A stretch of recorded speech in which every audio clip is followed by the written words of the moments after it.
అందరికీ నమస్కారం.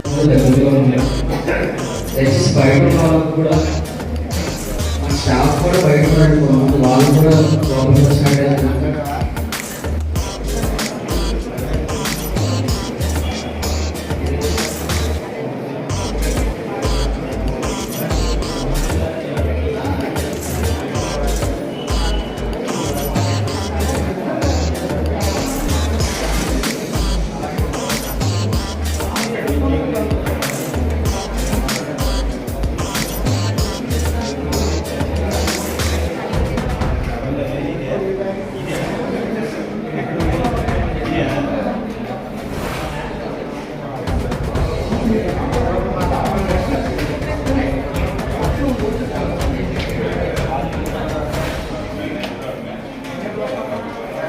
నా పేరు హరిప్రసాద్, జిల్లా ఉద్యాన శాఖ అధికారిని.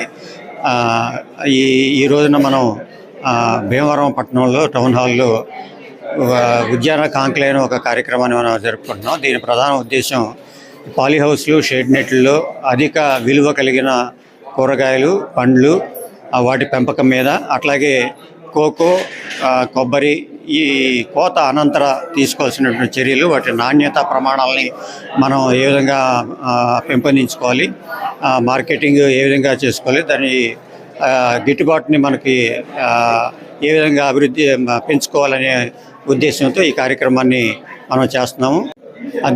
దీనివలన ముఖ్యంగా రైతులు ఈ అధిక విలువ కలిగినటువంటి ఇక్కడ మనం కనిపిస్తున్న ఇలాంటి పూలు, అట్లాగే క్యాప్సికము, బ్రిటిష్ కుకుంబరు, ఎక్కువ ధర ఇచ్చేటువంటి పూలు, మనం ఇవన్నీ చామంతులండి, ఈ పాలీహౌస్లో పెంచేవి ఇవన్నీ కూడా. ఇది డైసీ, అదే ఈ బొకేల్లో వాడే వివిధ రకాల ఇది ఆర్కిడ్స్, ఇవన్నీ కూడా మనం పాలీహౌస్లో మనం పెంచుకోవచ్చు.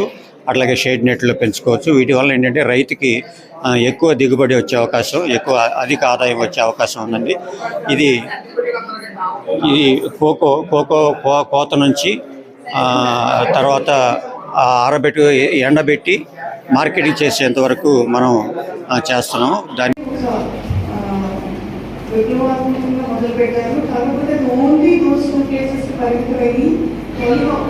హైడ్రోపోనిక్స్ అయితే ఇక్కడ చాలా చోట్ల మొదలు పెట్టారన్నారు కానీ చాలా చోట్ల సక్సెస్ కాలేదు. కాబట్టి ఎవరైనా టేకప్ చేయాలంటే చాలా జాగ్రత్తగా చూస్తూ ముందుకు అడుగు వేయాల్సిన అవసరం ఉంది. అయితే మన రాష్ట్రంలో చాలా అత్యధికంగా ఇంచుమించు 2 లక్షల ఎకరాలు ఖరీఫ్లో, 2 లక్షల ఎకరాలు రబీలో మొత్తం వరి వేస్తూ ఉన్నాం. కానీ ఇక్కడ ఏదైతే అవసరమో మార్కెట్లో ఎక్కువ ఏది డిమాండ్ ఉందో, ఎక్కువ వాల్యూ ఫెచ్చింగ్ అనేది కొంచెం తక్కువగానే ఉంది. కొంతవరకు ఆయిల్ పంప్స్ వేస్తున్నాము. ఒక 16,000 ఎకరాలు కొబ్బరి ఉన్నాయి.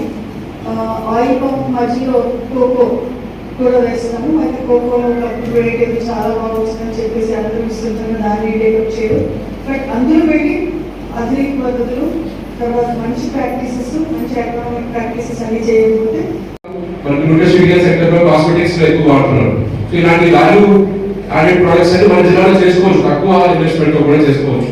దయచేసి ఇలాంటి ప్రొడక్ట్స్ ని పెంపొందిస్తారని ఆశిస్తూ, అండ్ ఫ్లోరికల్చర్ మీ అందరికీ తెలుసుకునే పెళ్లి జరిగితే ఫెస్టివల్స్ ఉంటే ఎక్కువ మనం బెంగళూరు నుంచి తెప్పించుకుంటున్నాం ఫ్లవర్స్ అని. కానీ ఇక్కడ కూడా అనుకూలమైన వాతావరణ పరిస్థితులు ఏవైతే మనకి కలిగి ఉన్నాయో